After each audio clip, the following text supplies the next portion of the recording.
Pemirsa, Pancasila telah menjadi titik temu semua kekuatan politik di negeri ini. Tidak hanya dalam cita-cita dan ideologi, tetapi suasana peringatan kelahiran dasar negara ini juga telah menjelma menjadi panggung rekonsiliasi tokoh-tokoh bangsa. Pertemuan Presiden Prabowo Subianto dan Ketua Umum Partai Demokrasi Indonesia atau PDI Perjuangan Megawati Soekarno Putri dalam suasana peringatan Hari Lahir Pancasila memberikan harapan bahwa meski berbeda jalur politik, para elit negeri ini tetap bisa menjaga ruang dialog dan kesantunan dalam bernegara.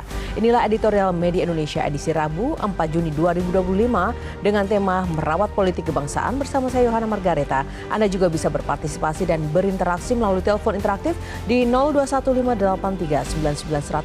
Pagi ini telah hadir bersama saya anggota Dewan Redaksi Media Group Indra Maulana. Mas Indra, selamat pagi. Selamat pagi Yohana. Ya, pagi ini hangat seperti suasana kemarin ya, pertemuan. Guyup ya. Iya, Prabowo. Maka editorial kita sekarang harus Betul. guyup ya. Tapi saya pengen tahu lebih dalam lagi apa catatan dari Mas Indra memaknai pertemuan tiga tokoh Prabowo Subianto dengan Megawati, tapi di situ juga ada Gibran Raka Buming Raka. Ya, tentu saja kita dalam forum ini ingin mengapresiasi ya bahwa ternyata keguyupan para elit politik negeri ini, dalam hal ini tentu saja Presiden Prabowo Subianto, kemudian Ibu Mega, dan tentu saja Gibran Raka Buming Raka sebagai wakil presiden ya, itu menjadi suasana yang menunjukkan kepada publik bahwa nuansa akrab, nuansa guyup itu, ya itulah justru sesuai dengan Pancasila, terutama sila ketiga Persatuan Indonesia. Sebenarnya keguyupan para elit yang membawa kemudian kedamaian di para elit. Jadi di tingkat elitnya rukun, di bawahnya akar rumput, grassroots, masyarakat kecil itu bisa melihat juga ternyata pemimpin-pemimpinnya bisa guyup. Tentu dengan catatan tanpa merubah haluan pandangan politik masing-masing ya. Ketika politik kebangsaan menjadi frame-nya bersatu.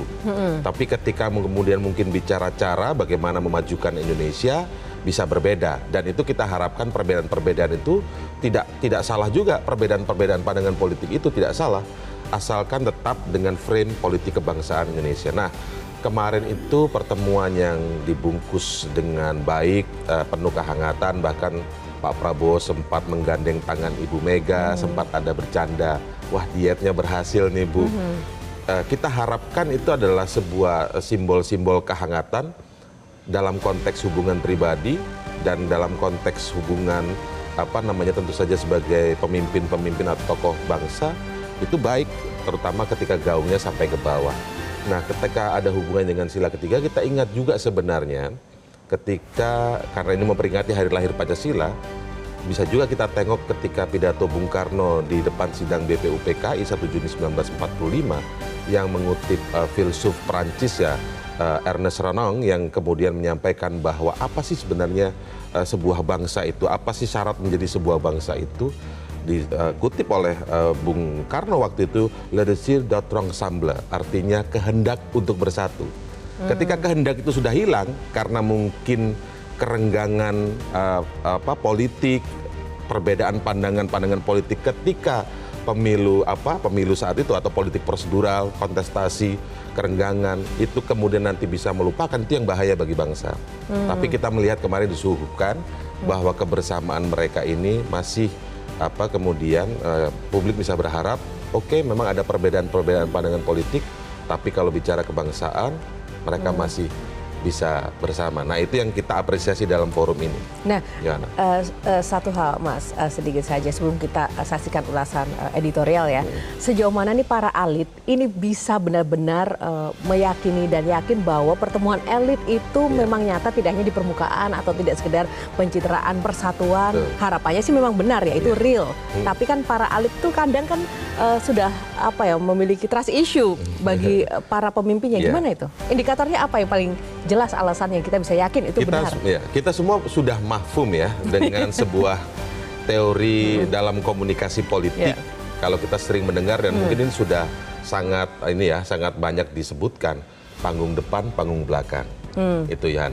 Jadi panggung depan seperti apa, panggung belakang adalah realitas politiknya. Nah, realitas politik inilah yang menjadi catatan penting karena selama ini publik juga sering ditunjukkan pada realitas politik. Jadi ini bukan dugaan, bukan analisa, bukan sangkaan-sangkaan, tapi seringkali realitas politik menunjukkan bahwa pertemuan-pertemuan para elit ini yang dibungkus dengan narasi kebangsaan ternyata di belakangnya adalah untuk bicara bagaimana membagi-bagi kekuasaan, minimal menjaga akses terhadap kekuasaan tersebut.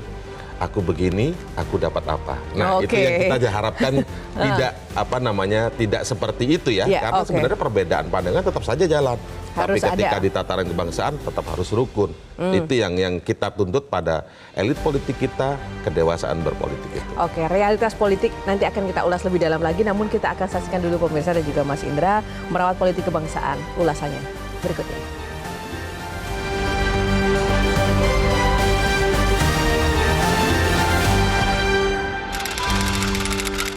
Merawat politik kebangsaan.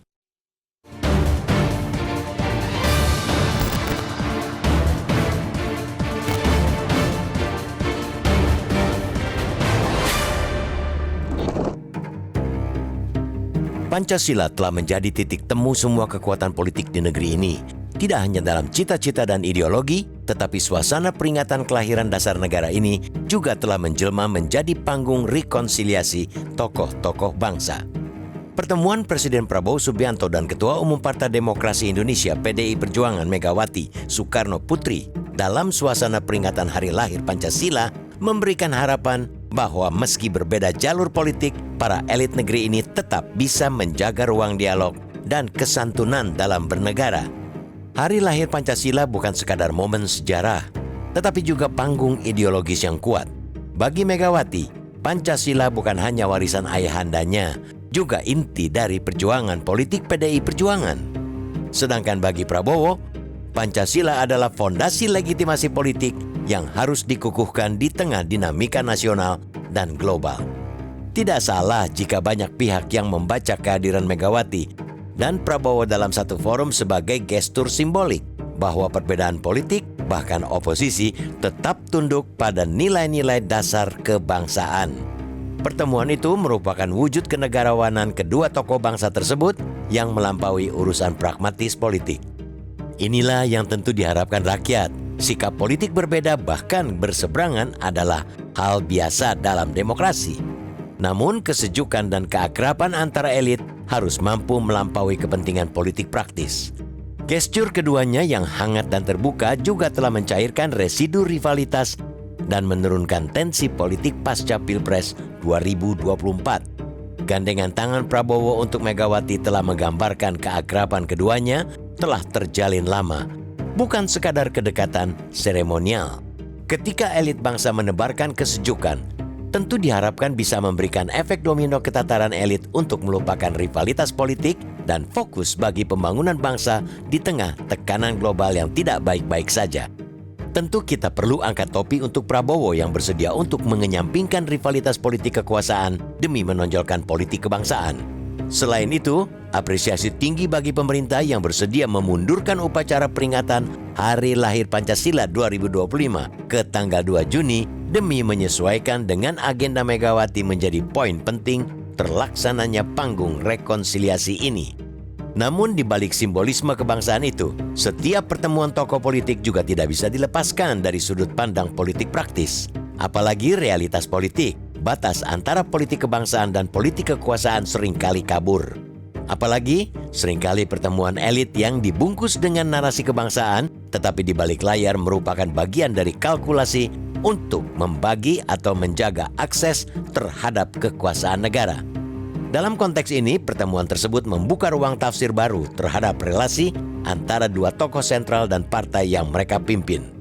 Selain itu, pertemuan ini juga telah menempatkan Prabowo sebagai tokoh pemersatu, membuka ruang dialog bahkan dengan partai yang secara formal menjadi oposisi.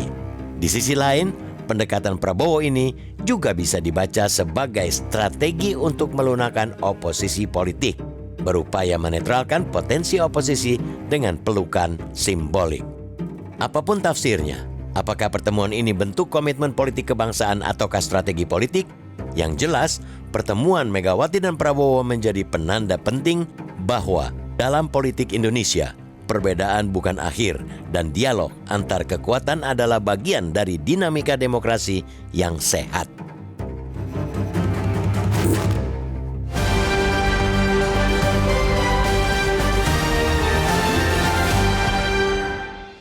Ya pemirsa, sebelum kita ulas lebih dalam bersama anggota Dewan Redaksi Indra Maulana, kita akan jeda dulu dan kami ingatkan Anda untuk dapat berpartisipasi, berinteraksi terkait tema kali ini melalui telepon interaktif 021 583 99 100. Editorial akan segera kembali seusai jeda.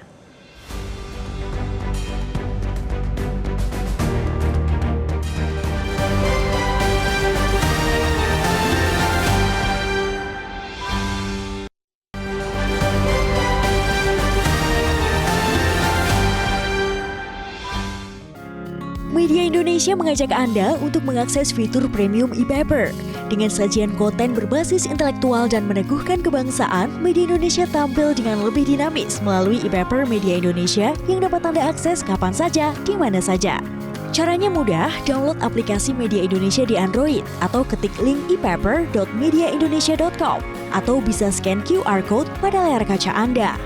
Klik tab e-paper di bagian samping layar tablet Anda, daftarkan data diri, serta pilih paket berlangganan e-paper Media Indonesia sesuai dengan kebutuhan Anda. Nikmati juga bonus spesial tambahan 4 halaman rubrik fokus setiap hari. Semua bisa Anda dapatkan hanya di e-paper Media Indonesia.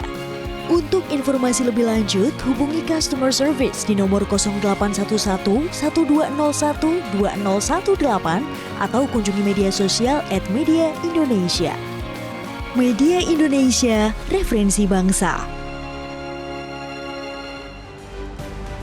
Ya pemirsa, sebelum kita ulas lebih dalam lagi, kita akan sapa dulu para penelpon yang sudah tersambung bersama kami. Ada Bapak Tasrik Usman dari Banjarmasin. Kita sapa Pak Tasrik. Selamat pagi Pak Tasrik. Selamat pagi Mbak Yohana, selamat pagi Bang Indra. Assalamualaikum warahmatullahi wabarakatuh.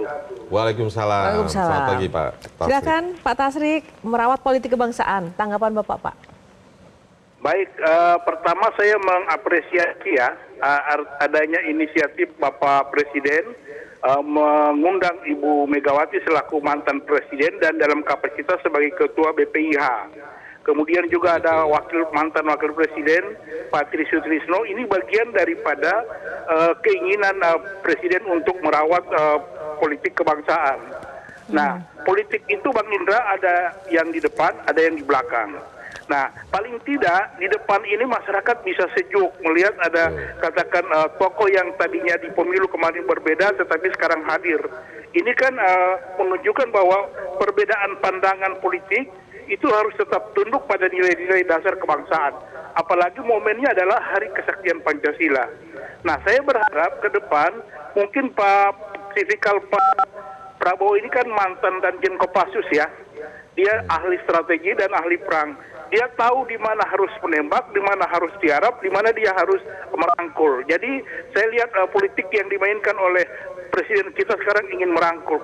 Kebetulan partai Ibu Mega memperoleh kursi terbesar di parlemen. Nah itu harus dirangkul bagaimana supaya ada pendapat yang seiring antara pemerintah dan DPR dalam melaksanakan tugas-tugas kenegaraan ke depan. Terima kasih. Assalamualaikum warahmatullahi wabarakatuh. Terima kasih. Waalaikumsalam Pak Tasrik Usman dari Banjarmasin. Langsung saja silakan Mas Indra. Ya betul sekali, memang kan tadi menyambung ya, Pak Tasrik juga jeli sekali ya menyimak bahwa dalam politik ini ada panggung depan, panggung belakang. Walaupun nanti ada satu teori lagi yang menyatakan ada panggung tengah. Tapi kita tidak masuk ke sana dulu ya. Mau itu panggung depan seperti apa, panggung belakang seperti apa, kita tetap harus melihat panggung depan itu sangat penting. Karena apa? Yang namanya politik itu adalah persepsi. Ketika para elitnya rukun, elitnya juga damai, maka Yohana terciptalah suatu stabilitas politik. Ketika stabilitas politik itu tercipta dengan baik, maka yang datang adalah pertumbuhan ekonomi. Nah, kadang-kadang memang kegaduhan politik yang kemudian gaduhnya itu karena hal-hal yang soal bagi-bagi kekuasaan, atau mungkin ada kriminalisasi dan atau mungkin politisasi hukum, kan kita sering mendengar hal-hal seperti itu. Mana mau investor masuk kira-kira? Seperti itu. Tapi kalau kegaduhan politiknya itu karena perbedaan pandangan misalnya, tentang program pemerintah misalnya tentang makan bergizi gratis. Kemudian ada kritik dari partai yang lain mengatakan caranya penganggarannya harus dengan demikian caranya. Nah beda soal itu, tapi demi publik gaduhnya seperti itu. Nah itu juga baik. Jadi jangan dianggap kegaduhan politik itu kegaduhan yang tidak diperlukan dalam demokrasi. Perkelahian elit tanda kutip itu diperlukan, tapi dalam konteks politik kebangsaan tadi. Tetapi jika kemudian kegaduhannya lebih pada mungkin karena itu lawannya dulu di pemilu sampai sekarang pokoknya tetap salah, pokoknya itulah yang kemudian membuat stabilitas politik itu jauh. Artinya kita berharap pertumbuhan, kan tujuan kebangsaan ini, tujuan bernegara ini kemudian pada akhirnya itu kan kesejahteraan masyarakat. Betul kan? Dalam sila kelima keadilan sosial itu pun sudah bungkusnya gitu loh. Sila keempatnya bicara soal demokrasi, ya kan? Soal kerakyatan dipimpin oleh hikmat kebijaksanaan permusyawaratan perwakilan. Di akhirnya keadilan sosial.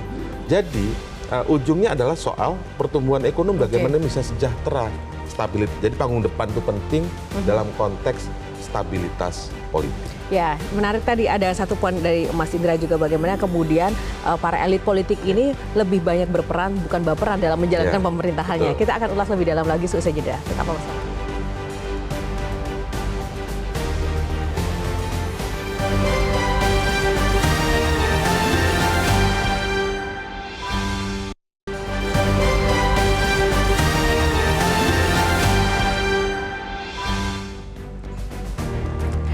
Kembali di editorial Media Indonesia, Mas Indra. Di paragraf editorial kali ini juga menyampaikan tadi seperti itu kita bahas. Di balik simbolisme kebangsaan itu, setiap pertemuan tokoh politik juga tidak bisa dilepaskan dari sudut pandang politik praktis. Itu yang sebenarnya tidak ingin tidak berharap bahwa itu menjadi dominasi ya, walaupun itu panggung depan penting, tapi sepraktis apa dan efeknya bagaimana itu yang sebenarnya ingin kita ukur gitu dari pertemuan ini. Iya. Tadi kita sudah bahas panggung depan dan kita apresiasi betul dan itu penting memang karena ada hubungannya nanti dengan persepsi publik, kemudian persepsi regional, persepsi global terhadap Indonesia yang akhirnya ujung-ujungnya adalah pertumbuhan ekonomi karena stabilitas politik pasti ke sana. Tujuannya adalah keadilan sosial tadi ya, demi kesejahteraan masyarakat Indonesia. Tapi seringkali juga dalam paragraf ini kan disampaikan dalam realitas politik kita sering disuguhi peristiwa-peristiwa pertemuan elit yang dibungkus narasi kebangsaan ini kadangkala juga ternyata lebih pada sifatnya politik-politik kekuasaan. Karena politik kebangsaan yang dibungkus dengan narasi kebangsaan tadi seringkali dalam realitas politiknya adalah tipis batasnya dengan politik kekuasaan. Seringkali ketemu akrab tapi kemudian ternyata di belakangnya ada sebuah bargain. Saya tidak mengatakan pertemuan kemarin adalah bagian politik, tapi ini realitas politik sebelum-sebelumnya yang kita sering lihat ya. Ada kemudian bargain apakah rencana masuk kabinet. Jadi kita berharap kepada publik pun menilai pertemuan itu bukan kemudian tafsirnya apakah nanti akan masuk kabinet atau tidak, apakah akan mendapat apa, atau apakah jangan sampai juga kemudian apakah kemudian ini nanti dibarter dengan satu kasus hukum misalnya. Itu kan politisasi hukum jadinya. Itu yang kita tentu semua tidak inginkan. Tapi Yohana, apapun tafsirnya pertemuan kemarin, publik sebagai masyarakat punya hak menafsirkan apapun itu. Tapi yang pasti di tengah perbedaan pandangan politik, dengan adanya pertemuan kemarin itu paling tidak, walaupun apakah itu sebuah kebersamaan kebangsaan ataukah strategi politik, tapi paling tidak kita menemukan ada dinamika dan dialektika bahwa publik, bahwa pemerintah mampu untuk menerima perbedaan, mampu menerima kritik ketika itu untuk sama-sama memajukan bangsa ini. Kita apresiasi Presiden Prabowo dalam hal ini. Ya, dan nuansa-nuansa kehangatan dan juga persatuan ini juga harus lebih banyak lagi ya, karena agar menciptakan optimisme juga di kalangan publik di tengah situasi yang tadi disebutkan ini tidak mudah saat ini. Terima kasih Mas Indra ulasannya untuk editorial kali ini. Memang tadi sempat disampaikan juga apapun tafsirnya, apakah pertemuan ini bentuk komitmen politik kebangsaan ataukah strategi politik, yang jelas pertemuan Megawati dan Prabowo menjadi penanda penting bahwa dalam politik Indonesia perbedaan bukan akhir dan dialog antar kekuatan adalah bagian dari dinamika demokrasi yang sehat. Demikianlah editorial untuk hari pemirsa. Saya Yohana Margarita undur diri. Terima kasih atas kebersamaan Anda. Selamat pagi. Sampai jumpa. Semangat selalu.